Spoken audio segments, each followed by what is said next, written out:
This is the Driven Women's Guide to Love, Life, and Business, hosted by the boss ladies Alex and Gabby. Combined, their network gathers an array of women from various industries who exemplify strength and tenacity. Their fun and positive approach to life will awaken the boss in you. You're listening to Girls Gone Boss.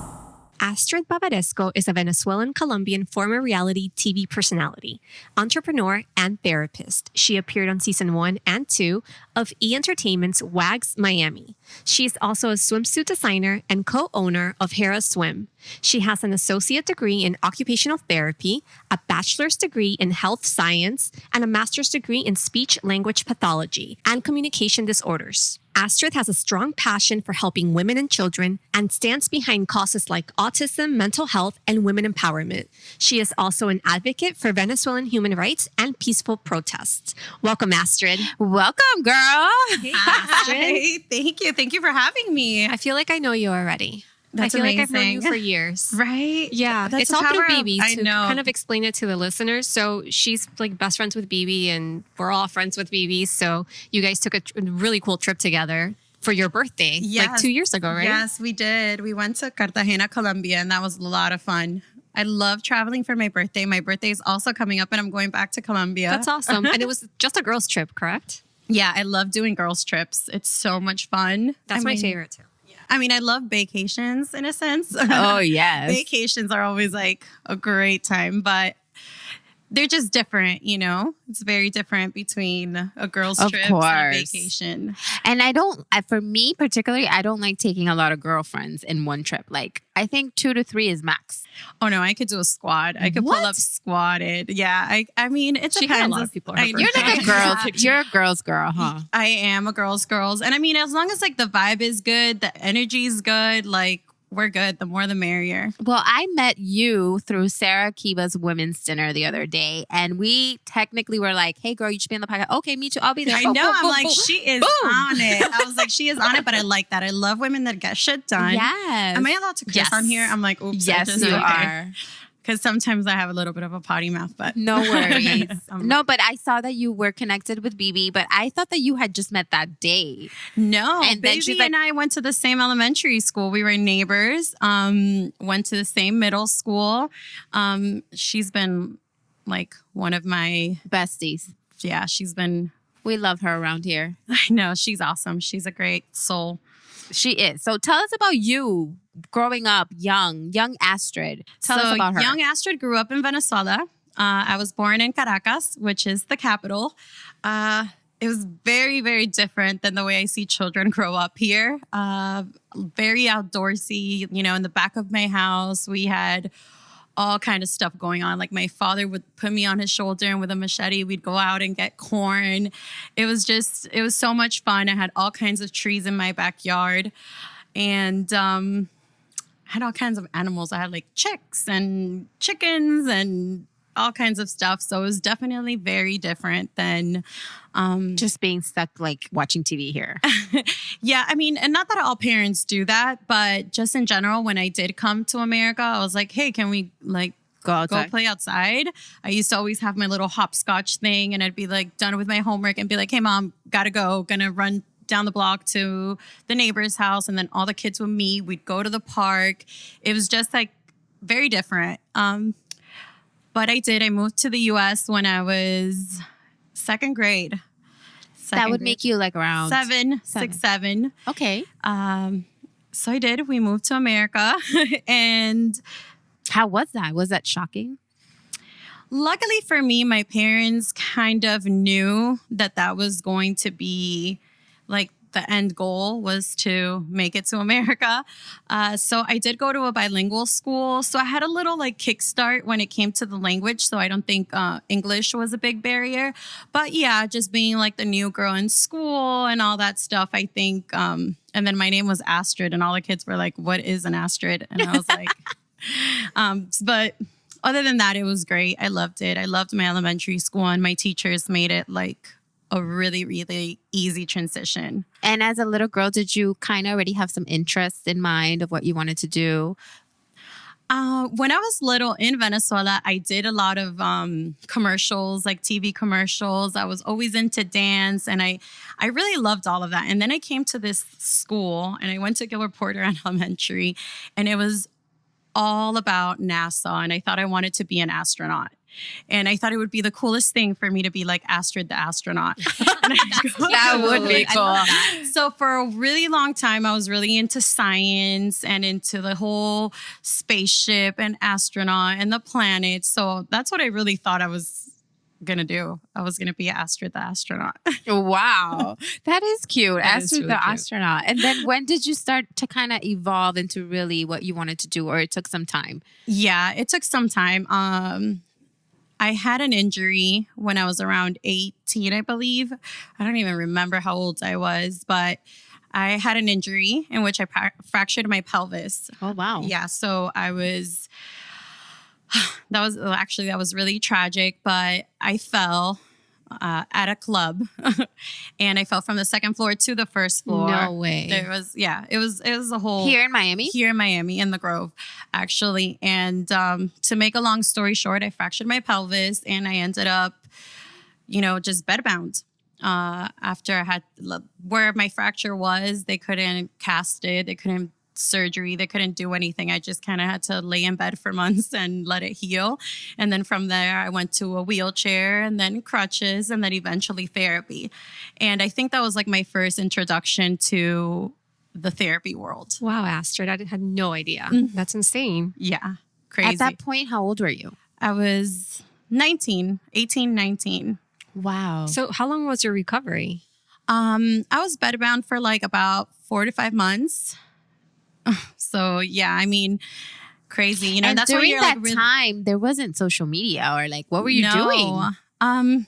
Actually, my best friend who is still my best friend to this day, Shabazz, like she would come over and just like read magazines to me and we'd watch TV. I think she actually probably like did my pedicure even sometimes because I couldn't even do my hands or my feet.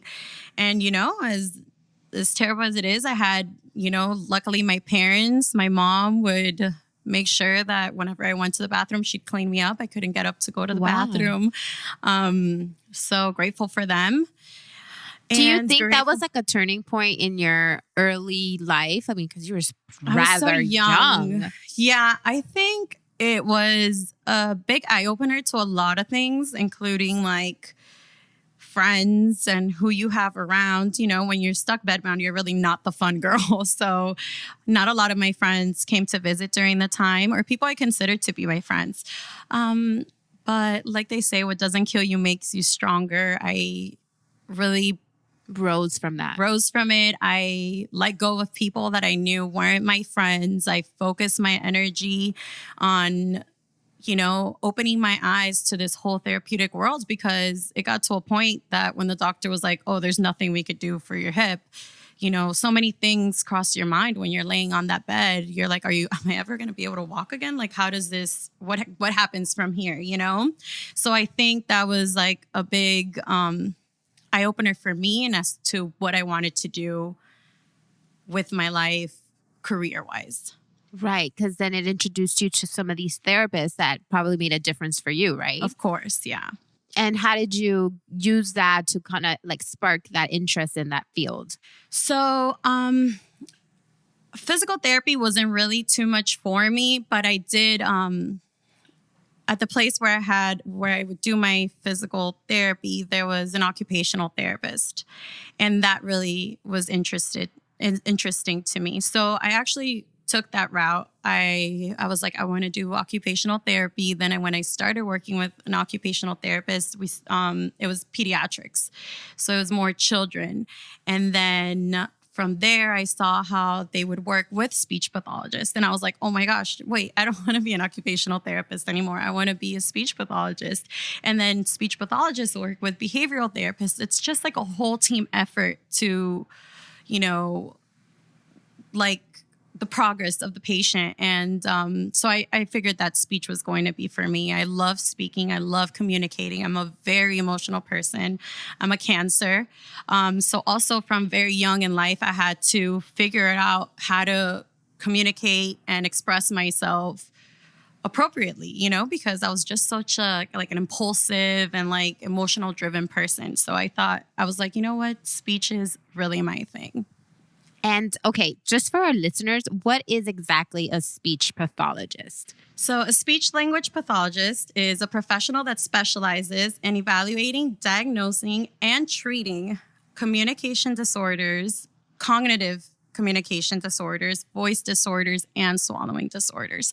So most people that think are like, so you're a speech pathologist, so you teach people how to speak. I'm like, yeah, we do that. You treat people that stutter. I'm like, yes, we do that. But we also work with individuals that have voice disorders and swallowing disorders. So it's pretty interesting. It's very in-depth what we do.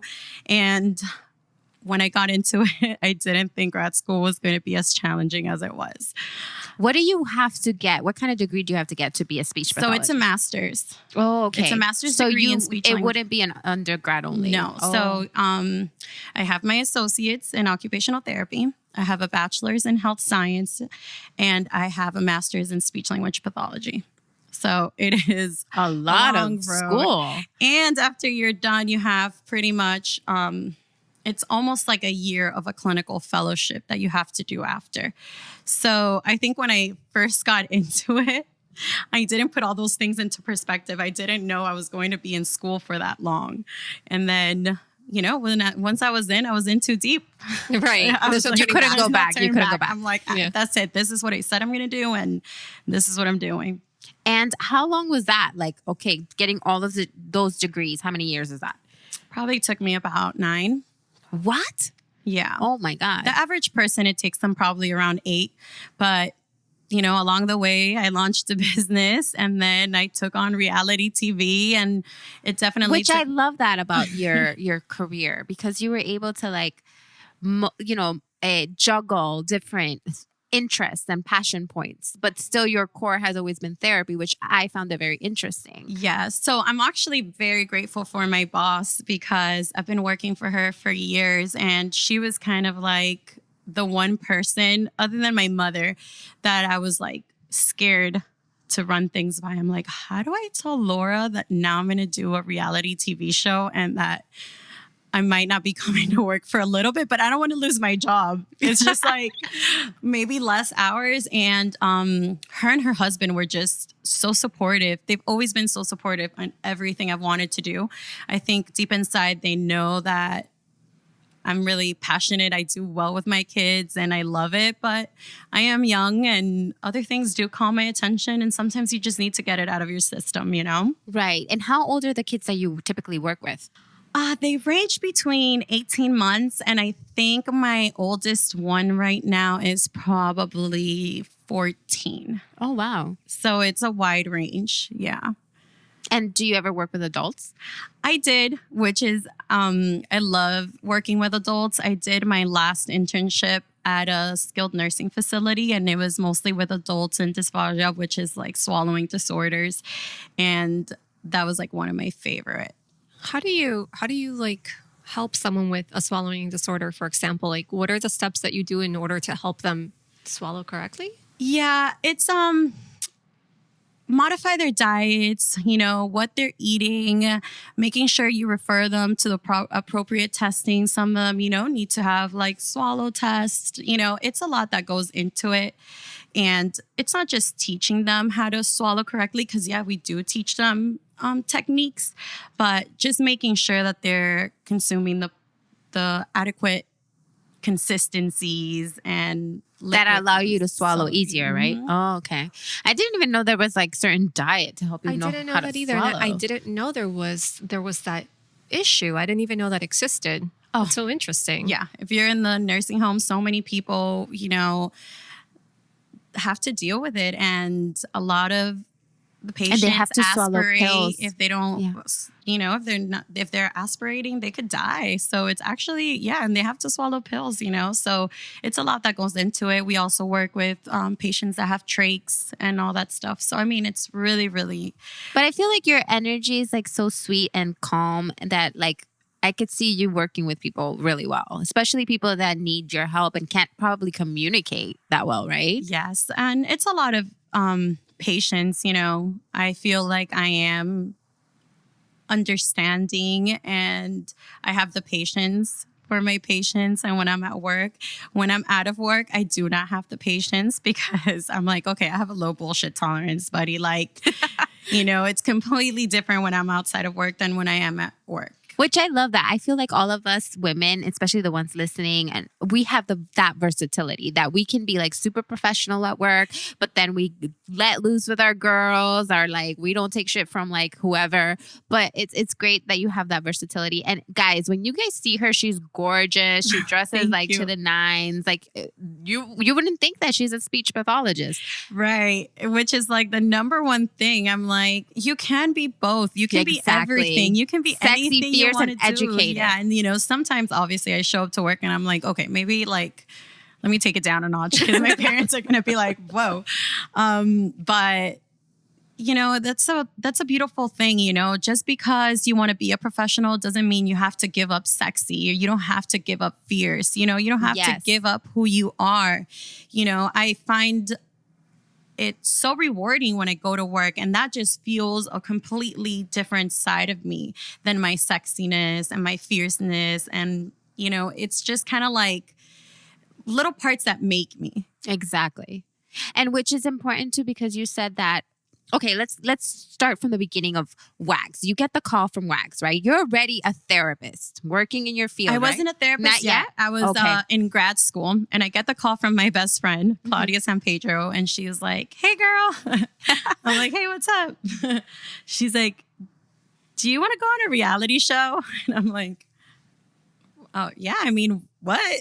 Who doesn't want to go on a reality show with their friends?" I mean, I feel like growing up, I'm like, my friends and I should have a show together. Yeah. We always say that. I'm like, if we only had a show together, oh my God.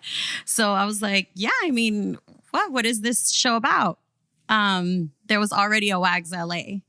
So she was like, well, the show WAGS LA, they're doing a WAGS Miami. They called me and asked if I had anybody or a best friend that had also, that is dating or has dated a professional athlete. So for those that don't know, WAG stands for Wives and Girlfriends of Sports Stars, or is that what it is? Yeah. Sounds like it. So that's what it is. And so at that time, I had recently broke up with one of my ex-boyfriends who played football, and I was dating another professional football player. And I was like, yeah, I mean, I'm down. How bad could this be? Let's do it. You're like, okay. I was actually very excited, and I love the WAGS LA.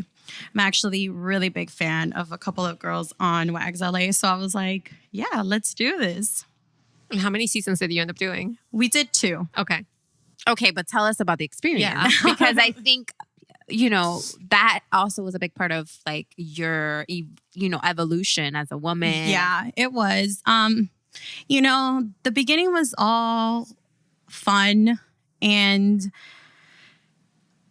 I don't want to say like it was all negative because it wasn't. It felt so good to just like wake up, know you're going filming, you're getting your makeup done, everybody's giving you free looks, and I'm just straight getting styled, and you're showing up, there's lights, there's camera, there's glam, there's champagne everywhere. You're like, yes, you're living life.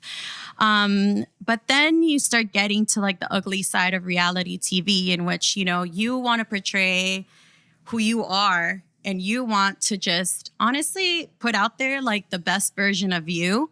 And that's completely opposite than what the viewers want and what the producers really want. Right. They want like the nastiness. They want the drama. They want you to, they want you to fuck each other up pretty much. They want you to like hate each other and give them that drama.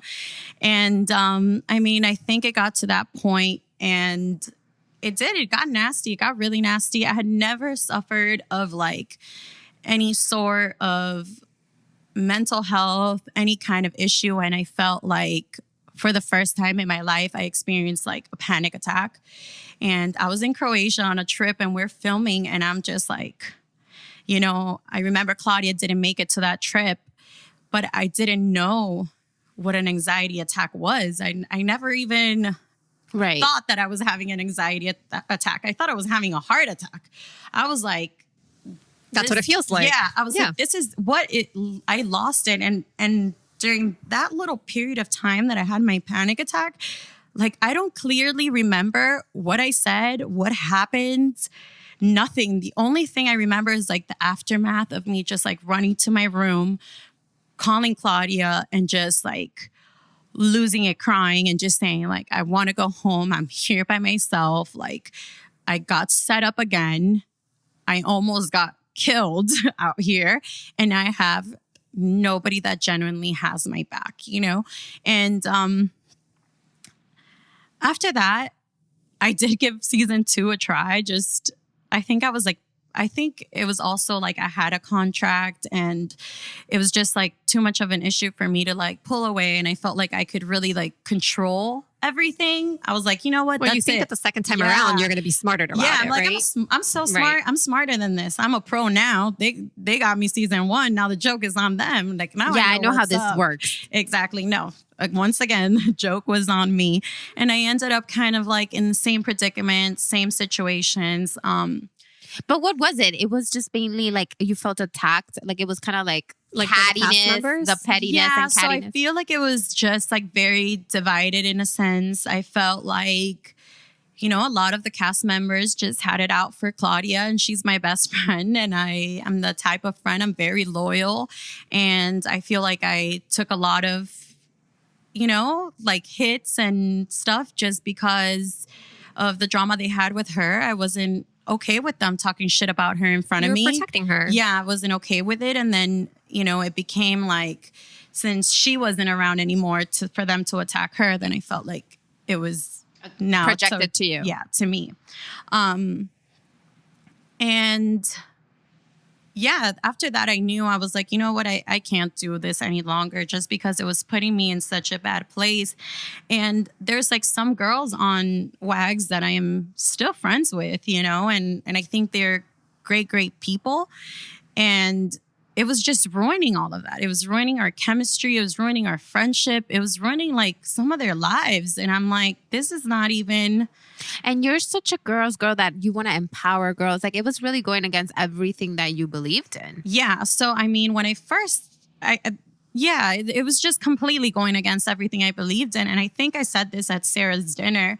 You know, this was also another time in my life where a lot of things were put into perspective because I'm showing up, we're filming, these girls and all of us are showing up in Mercedes, Ferraris, Range Rovers, sick cars, beautiful purses. You're eating like the most expensive lobster, seafood, best restaurants in Miami, living the ultimate glam life. And everybody's just bickering, fighting, insulting each other, and just like bringing each other down. And then I would go to work and have real life. And then I would like show up and I would see my little patients like walk in, and they have every reason, quote unquote, to probably be sad, be upset, question God, all kinds of things that you can imagine.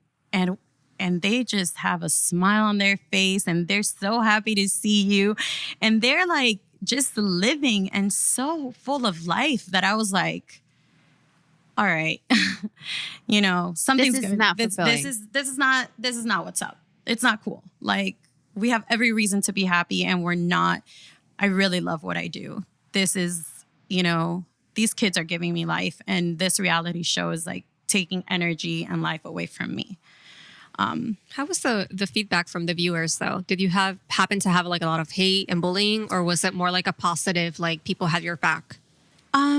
I feel like my fans were like really awesome, and I did get a lot of positive feedback, but I also felt like there was like a lot of people that just didn't like Claudia and I. And I feel like it's people that didn't get the chance to see more of us, you know? I feel like the judges were, you know, walking around, pretty girls, big butts. Yeah, and like, the stereotype of like dating the sports guys in Miami, you know, it's already like... We're Hispanic, quote unquote, gold digging, all this kind of stuff was just like surrounding us. And I'm like, you people don't really know us, and you don't know how hard we work on a day-to-day basis, not only on what we do, but also like on ourselves that, it was like the internet, you got to take it for what it is. I love it and I hate it at the same time. And sometimes I would read things about myself that I'm like, give me a break, but it's cool. I mean, I was presented with situations on the show. They, made it seem that I was like hooking up with two guys at the same time. I was kind of like talking to both of them. How was that dating like on TV? I have issues dating on like regular life, right? Imagine. It's awkward. It's awkward, but I'm not married. I don't have a ring on my finger. I'm out here. I'm playing the game. Like, okay. what are we gonna do? And they just made it seem that I'm such a hoe for talking to two guys at the same time, and I just got so much backlash because of that. And I'm like, first of all, they're probably talking to more than just me to begin with, too. And it's such a double standard. It is. And it's not even men that are doing this. It's like women that are doing this to each other. Like, sweetheart, it's okay to talk and get to know people. It's okay to have friends. You don't need to, name call somebody just because she has two guy friends that she's trying to get to know. Like, it was just kind of like dirty, but I was like, there's too much of a double standard going on. I'm just trying to live my life. It would have been up to me. I would have married my little boyfriend from elementary school. I think that's would have been up to us. That's not the way my cards have been played, Like, if it could have been for me. So is dating still kind of we do live in a very difficult city. Yeah, but I love dating. I love it. Really? Yeah, I love it. And I am such like a hopeless romantic. My parents have been together for like 35 years. And every Friday night, even last night, my parents like got dressed up. My dad took my mother out to dinner. Then they went to Ball and Chain. And my parents got home later than I did. And I'm like, it gives me so much to look forward to. And just kind of like, that foundation, is what I'm trying to build. So I don't think dating is a piece of cake. I don't think it's easy.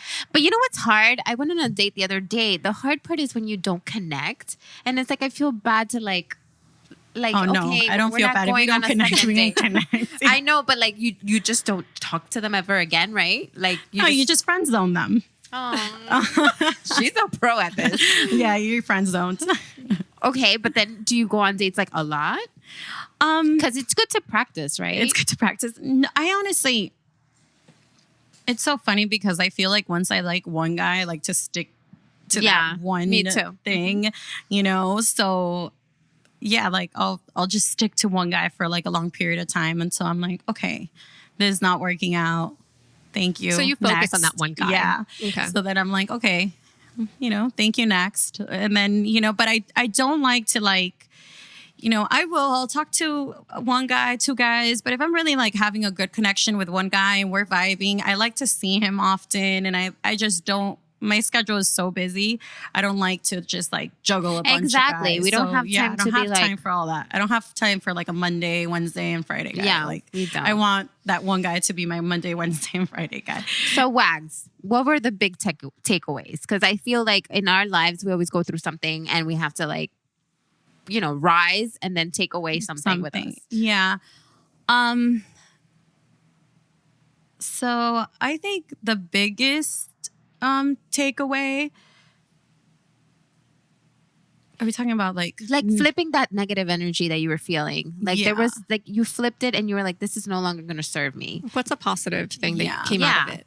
I think one of the most positive things that came out of it is that I realized that I am a really loyal person and that I would sacrifice a lot of other things for one valuable relationship.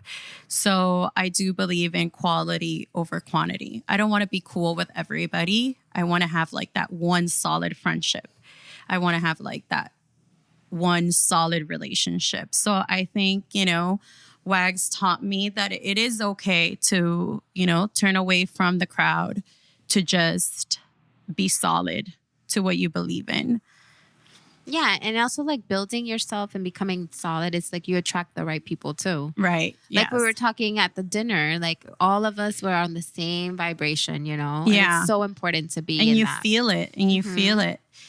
So I think that was one of the positive things that I was able to. So you would never do reality again, or would you? I wouldn't. Never. Never. Even if it's like positive reality, I feel like I don't think there's positive reality. Never? Where have you seen positive reality? So this is Oprah? another mistake I made. Super Soul Sunday. Well, I would do Super Soul Sundays. That is like my shit. I love it. That's I like love what it too. I listen. Her Super Soul Conversations. Like that's what I like listen to all the time. But no, my other mistake is like I never watched like really reality TV until I was in it. I did watch like The Hills back in the day and like maybe Laguna Beach. But that was like so produced and nice and like it was like I thought there was a little bit of here and there, but it wasn't like I never watched like Love and Hip Hop or Basketball Wives. Right. I had never done any of that. I had watched a little bit of Wags LA because I knew some of the girls or I knew of some of the girls on it. So I would, but I never like watched like a full episode. I just like knew of it and like I liked some of the girls on it. that's amazing. So no more reality TV. Forget it. No. You're going to continue just keep doing what you love. You have, obviously we mentioned your swimwear line. Yes. So how do you juggle like being a therapist, reality TV, creating products? And I'm sure you have other things that you want to do. You do events. I do. So I think the number one thing is time management and prioritizing. You know, I feel like at first I used to be this big procrastinator. And if I had something due or something to do, I'm like, oh, I just work so great under pressure. And then I'm like, no, bitch, you don't. You're freaking out now. Like, get it together. You have this coming up. You have to plan ahead. And I think that's like my number one thing when people ask me, like, how do you do everything? And I'm like, time management. I know what's important for me and I know what comes first. Like even when I was filming Wags, I was in grad school and it was really, really hard for me. But the producers knew that when I had school or I had a test coming up, like count me out. And I would give up, being on some scenes because I had to do that. Priorities. And that was just what I needed to do. I love it because you have like defied that misconception of the reality TV girl from Miami that dates athletes. Right. You're not that. You're like an independent woman, like Alex and I, like all of us that are listening. But you just happen to want to date an athlete, and that's nothing to be like, crucified for. Yeah, and it's crazy. Like most people don't know. The first time I dated an athlete, I didn't really. No, he was an athlete? No, I didn't. Mm-hmm. I didn't. I was actually set up by a life coach who was like, hey, I have this guy that I think you and him would be like really compatible. And I want you guys, I'm going to give him your number and I want you to give it a chance. But I don't want him, you're not going to send him any pictures of you and he's not going to send you any pictures of himself. Oh my either. God, a blind date. Yeah. So it was like that. That was the first time. And then it turned out being that there was a connection.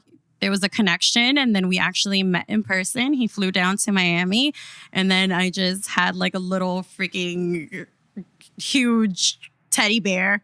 And I'm like, wow, this is like not what I was. He brought you a big teddy bear? No, like he was a huge teddy bear. I'm like, he brought you a teddy bear? I'm like, wow, I ended up with this huge boyfriend. But I'm picturing the teddy bears from like the festivals. Yeah. No. He was just like this huge guy. And I was just like, all right, I mean, I'm into it. And then, but yeah, it's not like I was like, hey, let me go out there and find like an athlete, It was just this amazing life coach. And I saw an episode on YouTube that you were in a jacuzzi with the girls and you kind of were the one that was trying to inspire one of the girls to like, you got to do your thing and you got to be independent. And like you were like preaching to them about like, like just having your own. I mean, and honestly, this is like a really fun story, I guess. But my mother has always just like taught me that, when my father met my mom had her own stuff going on. She had her shit going on. She was like, I got with your dad pretty much because he was very persistent, but not because I needed him for anything. I had my own apartment, I had my own car, I had my own business. And not that she's like, you don't need a man for anything, but she's like, you need to just hold your own because you want to be with somebody because you love them, because you want them, because you need them. Exactly. So, you've always had that mentality. Yeah. I'm like, and it's funny because in my introduction, the wags thing, you know, I think it came across kind of like the wrong way, but I was just like, you know, these guys haven't shown me anything that I hadn't seen before. You know, it wasn't like you're impressing me because of what you have, because very fortunately for me, my parents have provided me with an amazing life. So I've traveled before. I've been in nice cars before. I've ate at the nicest restaurants before. So it was kind of like it was genuine. Like, I want to get to know you because I really like you. What you do is a plus because I love sporting events. So hell yeah, that's amazing. And you get such a rush. It's such a kick. But it wasn't like the only thing. Right. Do you believe in manifesting?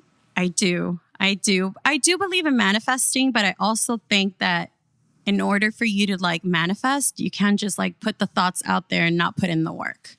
I think that your effort needs to match your manifestation. The vision. Yeah, the vision.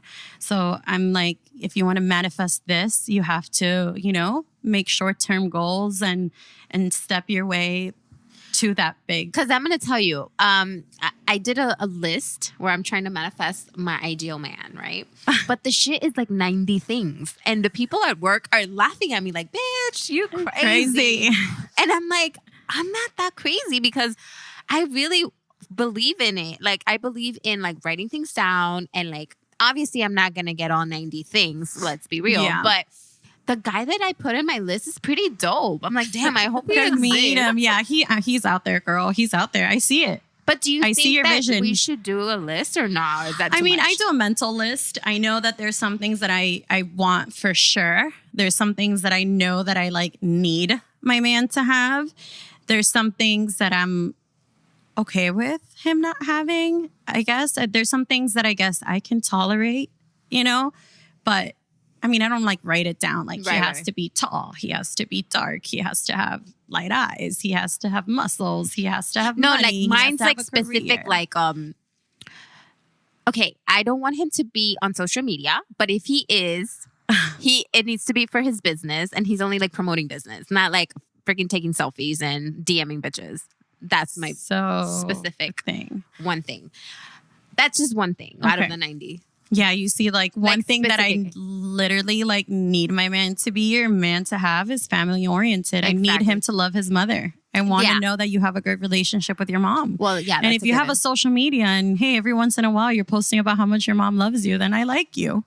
I like that too, but I just feel like social media is like dangerous for guys. Really, it is what it is, and like I said, there's so many other things that I think to me are more relevant and more important than me worrying about if you have a social media or if some girls in your DM. You know, I think if we have the right foundation, we have like a good connection, and if God is at the center of our relationship, or we have, you know, if you don't believe in God, if you have the same beliefs and the same values, that's super important.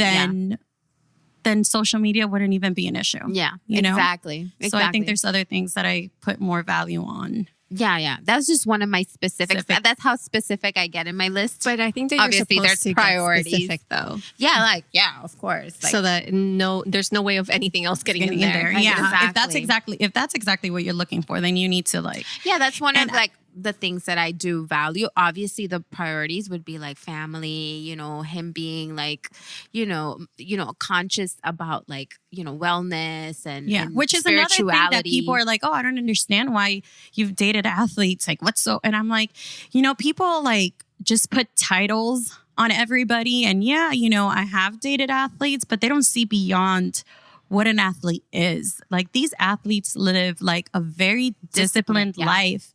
They're very healthy. They're very active. They're, you know, they wake up, they grind. They're hard workers. They're, you know, they have a vision, and granted, team players. Yeah, they know how to work well with others, and obviously not everybody has these qualities, but the majority do. And those are some qualities that I love in a man, you know? I agree. I agree. So what's next for you? Oh my goodness. So many things. I actually just took on MLM. Oh my God. Tell us about that. I went on this hair journey just because I wanted to get rid of extensions, and I started like seeing that this like healthy hair revolution was like it. And it's like, everybody's like ditching extensions and just taking care of their hair. And I came across this amazing company who does multi-level marketing, and I've actually been doing that. It's going so well. At first, I was like skeptical because I think everybody's skeptical of multi-level marketing companies. But for me, it was like a win-win thing. I'm like, now I go out and I get more compliments on my hair than I do on my ass. And I'm like, what the fuck is going on? You do have really pretty shiny hair. Yeah, I'm like, I love it. And if you were to see my hair, what it looked like a year and 6 months ago, like a year and a half ago, you'd be like, that's a broom. That's not a hair. So I did that. And it's going amazing. I love the concept of multi-level marketing, and I love that I can use my social media for it. And other than that, I think our next step, which I'm working alongside Bibi and Claudia, is just getting in touch with like the community more, and just especially women. Because like I said, throughout reality TV and just growing up in Miami, we have realized that there's like this stigma that surrounds what the Miami girl is like. And I think we have a good enough platform to redefine, and not only redefine, but just show people that there is more to quote unquote Miami girls, that there is, there's depth to us. There's depth. There's passion. There's a lot. So I think we have an event coming up. It's on August 15th. It's actually next month. It's like creeping up. And as we get more details on it, I'll be posting on my social media. So will Claudia and Bibi. And I think this will be like a great way for us to speak more on things we believe in, and connect with other women in Miami and hopefully, in other cities. And, just provide also like a safe place for women. I really love what Sarah did. She's inspired us. We are going to donate some proceeds of our event to her A1 Foundation. And, I just think that we're going to do something great. And so there you go. This is a positive. This is you're turning your, the opportunity that you had to build your platform from WAGS into now giving back. Because obviously you have a lot of following, a lot of fans. Yes. So now you're turning and giving it back to turn into something positive that will create community. Exactly. So that's perfect. Yes. And, it's also part of my growth, because I can't really I'm not the same person I was when I was filming WAGS. I'm not the same person I was when I was in grad school. I'm not the same person I was when I had my hip injury,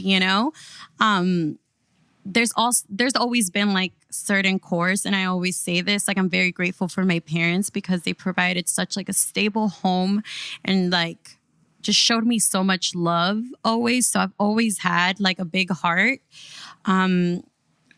But I see that just I've been able to grow, and growing up, there weren't that many communities for women. It was more like, it's just always been so competitive. So I think that this is like this is going to be great. Great for me as I keep growing, and great for other women to be able to like grow along with us. That's beautiful. We would love to be a part of that or go to the event. Yes. Count on us. Amazing. Count on us. And no, you're right. Like the Miami girl is totally different from that stereotype, because we sit down with so many women that are from here. We have over 50 interviews with women here in Miami that are exceptionally beautiful women, hardworking, inspiring, and just driven and beautiful, voluptuous, gorgeous, sexy. But it makes us who we are. We're fiery, we're passionate, but we're like real. Yeah. And I mean, it's a big deal also for me because, there's a lot of like negative talk on like immigrants and coming to this country. And I'm like, listen, my parents made such a big sacrifice to leave it all behind to provide me with a better future. I wasn't going to come to this country and like fuck it up. I was like, my parents like worked so hard to get here. They knew that like, they were leaving family behind. I still have a sister in Venezuela. Like it's a lot. And once we were here, I'm like, man, I'm so lucky. I see so many friends I left behind, so many family members I left behind. Like, I'm not going to come here and just be like Sit on the couch, sitting on the couch, like try to like. Yeah. Their sacrifices were for something. They were for a something. reason. They're for a reason. So I knew I had to get my education. Like sometimes I wanted to drop out of school. Like I can't even like explain to you how many times I would walk up to my mom and I'm like, Mom, I'm not going to sign up for next semester. Like, I'm not doing this. And my mom's like, ay, mi niña, like, you're almost there. Like, you're almost there. I'm like, Mom, you've been saying I'm almost there since I left high school. Like, it's been like 6, 7, 8 years. And I'm still, you know, and then at the end of the day, when I got that diploma, I'm like, you know, just walking across that stage, I could just get like, and it brings tears to my eyes because I'm like, I can only imagine like what it was for my mom to just like leave my other sister in Venezuela and just be like, you know, like, we got to do what we got to do, you know? So I hate all the negative talk about immigration and immigrants. Granted, I do believe in legal immigration because my parents did it legally. But it's tough. It's tough for a lot of people. And I just think like, in general, we need to just all be kinder to each other. And there needs to be more acceptance, like less titles and more like love. Oh, you guys just... that's beautiful. We cry on this podcast. I just finished crying. Yes. But I feel you because we're both, you know, daughters of immigrants. Yeah. And we both came here when we were little out of like our native countries. But we both made our name for ourselves and we're still fighting to keep that legacy. So we feel you 100%. Yeah. So feel proud about that. You are... Oh, yeah. I'm like, you know... And it's crazy because here, like in Miami, it's like a melting pot. But sometimes when you step out of Miami, like I've heard all kinds of things. I've been disrespected. I've had like comments said, you know, and I'm just like, no, dude, I'm probably more educated than you and your mother. Mm-hmm. And I am an immigrant. Like, stop being so nasty and just stop being so miserable and like find a place of love and acceptance, you know? So, and I know you're also very passionate about Venezuela and advocating like, you know, the peaceful protests and all that stuff that's going on over there. Yeah, it is, you know, every time there's like a protest or a rally or something going on in Venezuela, like my heart is just, it breaks because I have little nieces over there. I have my sister over there. I have cousins and people that go out and protest and you just never know when it's going to be them. You know, there's people dying left and right and they're just fighting for, you know, at this point, they're not even fighting for liberty. They're just fighting for like to live, like for food, for like normal living conditions, for, you know, for medicine, medications, like for children, for animals, it's very, very sad. So, you know, my heart and like everything in me, like really feels for everybody back in Venezuela going through it, you know?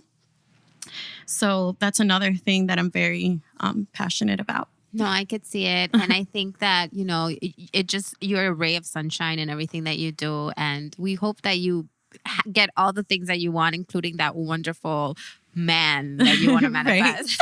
He's there. He just maybe needs to get it together. We'll see. If not, I got to keep giving, what is it? You got to kiss a bunch of frogs. Oh, honey, I've been through a lot of frogs. I'm over it. Really? Where's the damn prince? Frog. Let's see what this one turns into.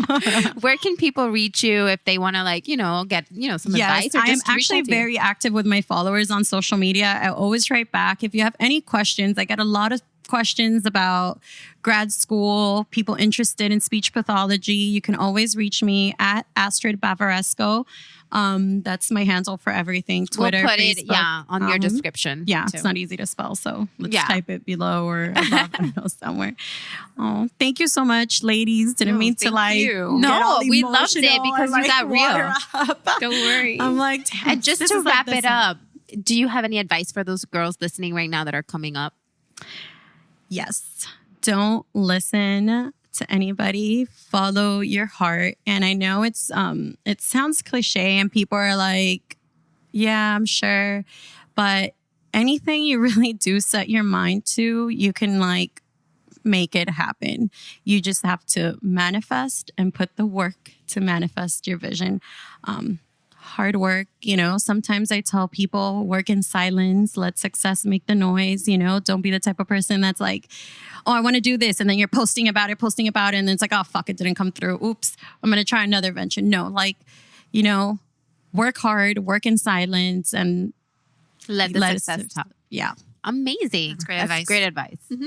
Thank you, Astrid. No, thank you, ladies, so much for having me. I want like a hug now. We are going to hug you right now. Thank you for being so transparent. No, thank you, ladies, for having me. And thank you, everybody, for listening. Yes, thank you, guys. To hear you guys. Slide in my DMs. Yes, slide in the DMs. Till next time. Bye, guys. Bye. You're listening to Girls Gone Boss, hosted by Alex and Gabby. I love you guys. Oh, yeah.